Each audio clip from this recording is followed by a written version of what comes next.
городе Ливане через реку Дубна проходит 3 моста. Железнодорожный, автомобильный и пешеходный.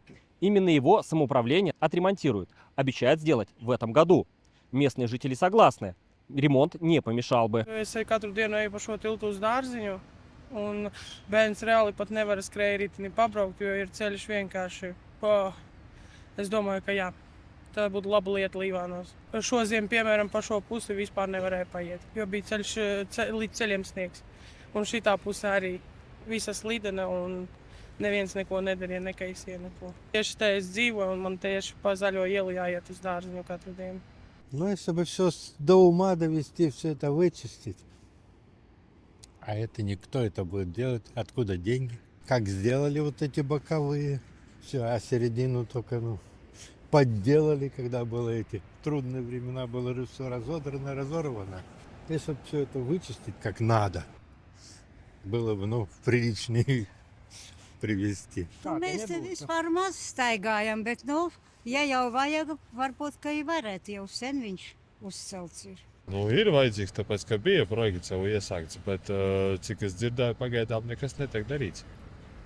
Pirmkārt, es nezinu, bet, tas segums pats, jo ir bedrens vienā pusē, ja mēs ar ratiņiem ejam, tas ir otrā pusē, skolas pusē. Bedres beigās nevar ar ratiņiem, piemēram, iziet. На мосту поменяют покрытие, перила, освещение, усилят бетонные основания. Территорию рядом благоустроят.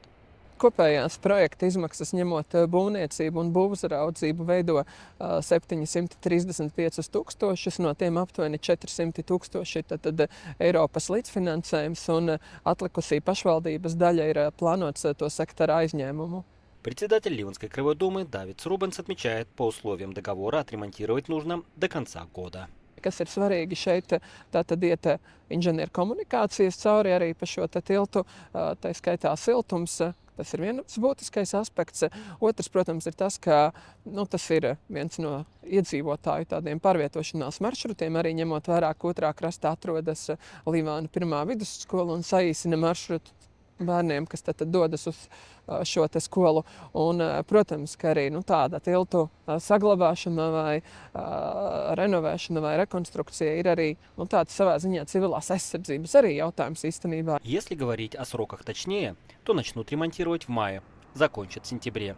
В самоуправлении также не исключают, что получится раньше. Сергей Кузнецов, Латгальская редакция ЛСМ, Даугавпилс.